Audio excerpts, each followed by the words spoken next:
Fala também sobre o Corinthians, numa completa e total inversão dos papéis na dívida com o Santos Laguna. As últimas de mercado, bastidores, finanças, os maiores salários entre técnicos de futebol no Brasil e muito mais. Fala aí pessoal, sou Jorge Nicola, bem-vindos a mais um vídeo do canal, sempre bom ter vocês por aqui, sem perder tempo, pedir para deixar like, se inscrever no canal e ativar as notificações. Quero falar agora sobre os maiores salários envolvendo os técnicos de futebol no país. E essa observação, esse ranking é importante a partir da chegada de Jorge Sampaoli, que vai receber livre de impostos no Galo 1.400.000 por mês. Com todas as tributações, dá para dizer que o custo do Sampaoli vai girar na casa de 1.900.000.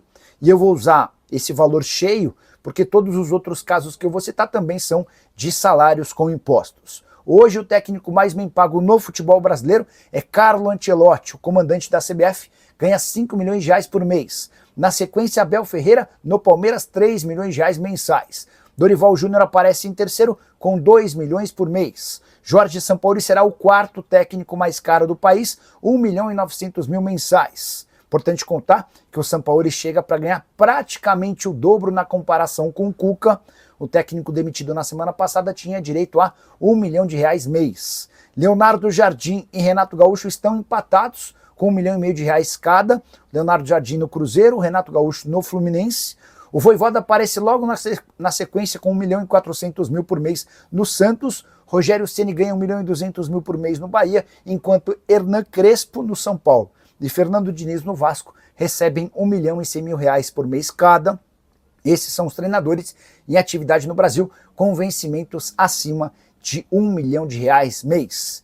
Queria que você usasse o espaço para comentário para dizer qual desses salários te parece mais estranho e qual o melhor custo-benefício. Por favor, registre a sua opinião. Combinado? Quero falar agora sobre o Corinthians, que prepara o troco em cima do Santos Laguna.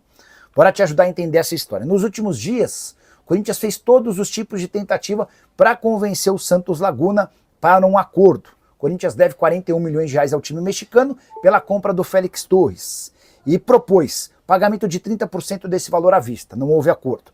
50% do valor à vista, não houve acordo. 70% do valor à vista, não houve acordo. O Corinthians chegou a procurar a FIFA para pedir uma ajuda, na tentativa de convencer o Santos Laguna a aceitar alguma outra condição que não o pagamento integral dos 41 milhões de reais num primeiro momento. O Corinthians alega não ter dinheiro para fazer essa quitação. E a pressa se dava porque o Corinthians tinha só até essa terça-feira para registrar novos atletas. Santos Laguna não aceitou nenhuma das ofertas, só que agora a situação se inverteu. Como o Corinthians segue com o transfer ban, mas só pode registrar jogadores a partir de janeiro do ano que vem, agora é o Santos Laguna quem vai ter pressa para receber e o Corinthians não vai demonstrar nenhum movimento rápido ou de aceleração para a quitação dessa pendência. Até porque o transfer ban não vai afetar o timão, a menos que o Corinthians seja condenado em outras instâncias por conta de dívidas como em relação ao Matias Rojas e também por conta de uma dívida com o Tadieres por Rodrigo Garro. Mas nesse momento posso assegurar para vocês que o Corinthians colocou o Santos Laguna no fim da fila de prioridades em relação a pagamentos. O Timão vai pagar primeiro o que deve para o Memphis Depay, vai fazer uma série de outros acertos com o elenco, vai resolver pendências com outros clubes para depois, se sobrar dinheiro, procurar o Santos Laguna.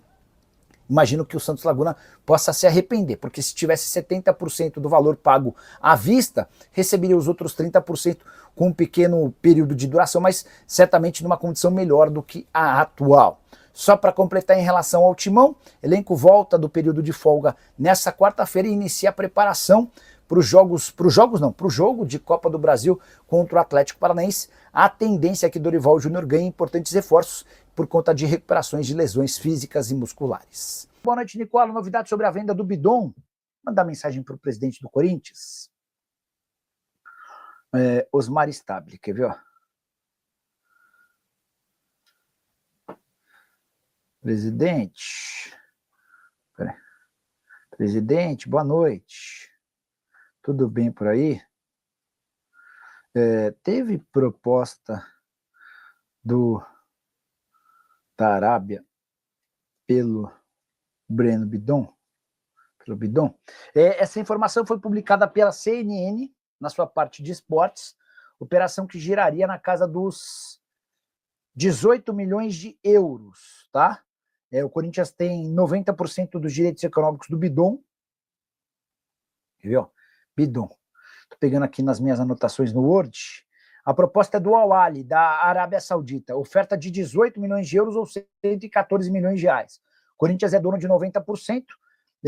Hoje o Corinthians afirma que não tem proposta oficial. Pode ter havido um contato com representantes do Bidon, mas ainda não chegou nada para o Corinthians. De qualquer forma, estou confirmando essa informação com o presidente Osmar Stabile, e assim que a gente tiver alguma atualização, já conto para vocês. Vou até mandar mensagem também para uma outra pessoa do Corinthians. Boa noite. Tudo bem por aí? Passando para saber se é verdade que o Al Ahly da Arábia ofereceu 18 mil de euros pelo Breno Bidon. Mandei aqui, tá? Essa pessoa, inclusive, já visualizou. Imagino que daqui a pouquinho teremos a resposta. Perguntei se tem proposta de 18... Eu perguntei para o presidente do Corinthians, para o Osmar Stabile, sobre essa proposta, e perguntei para uma pessoa do departamento de futebol. Ela acha que se essa oferta de 18 milhões de euros chegar, o Corinthians vende na hora, tá? A proposta para o Yuri Alberto aconteceu, mas aí sim o Corinthians não quis fazer. Eram 30 milhões de euros da Roma pelo Yuri, só que o Corinthians tem só 50%, ou seja, o Timão ficaria com metade do valor, 15 milhões de euros. O Corinthians entendeu a proposta ruim e recusou. Se essa oferta de 18 milhões de euros chegar pelo Bidon, o Corinthians deve fazer negócio, tá bom? Vou até mandar mensagem para uma outra fonte corintiana. Boa noite. Tudo bem por aí? Passando para saber, o Corinthians recebeu mesmo proposta de 18 mil de euros pelo Bidon. Mandei aqui, tá bom? Assim que tiver também essa resposta, já conto para vocês. O Ismael Barbosa, alguma novidade sobre o transfer ban do Corinthians? Bora falar sobre esse tema? Também contei no vídeo de agora à noite que eu acho que o Tigres não, acho que o Santos Laguna vai se arrepender de não ter aceitado a oferta de 70% do pagamento à vista. Só para lembrar, né, o Corinthians tem uma dívida de 41 milhões de reais com o Santos Laguna pela compra do Félix Torres. Por conta dessa dívida, o Corinthians está impedido de inscrever atletas. Existia até sábado, até domingo, uma enorme pressa do Corinthians em solucionar esse problema, para que o Corinthians pudesse registrar o Caio César e o Agostinho Anello, que eram reforços acertados verbalmente. E o Santos Laguna criou todos os empecilhos do mundo, recusando as ofertas feitas pelo Timão. A melhor delas, 70% da grana à vista e o restante parcelada em pouco tempo. Agora, depois que a janela de inscrições fechou, a situação se inverte. Agora é o Corinthians que não vai ter pressa nenhuma de pagar o Santos Laguna. O Santos Laguna acaba de ir para o fim da fila dos credores do Corinthians. Como o Timão só pode voltar a registrar atletas em janeiro do ano que vem, não vai haver essa preocupação. Quiser receber, vai aguardar, vai esperar. O Corinthians vai querer pagar primeiro o Memphis Depay, depois vai querer pagar outros clubes para, no momento seguinte, pensar em ajustar essa questão com o Santos Laguna, tá? Deixa eu pegar mais participações de vocês por aqui. Então é isso, na família. Ficamos aqui com aquele giro de notícias super importante do Corinthians. Informações exclusivas e atualizadas para você não perder nada. Chega aqui deixando aquele like, maroto e inscreva-se no canal. Ativa também o sino das notificações para ficar por dentro de tudo e não perder nada. Um grande abraço no seu coração e segue para mais. Lembrando você que esse canal aqui é o do Corinthians Fanático Corinthians. Para você ficar por dentro de tudo, já senta dando um like, faça sua inscrição e vamos para cima, vamos que bora. Quinta-feira dessa atualizada e vamos para cima com tudo. Um grande abraço.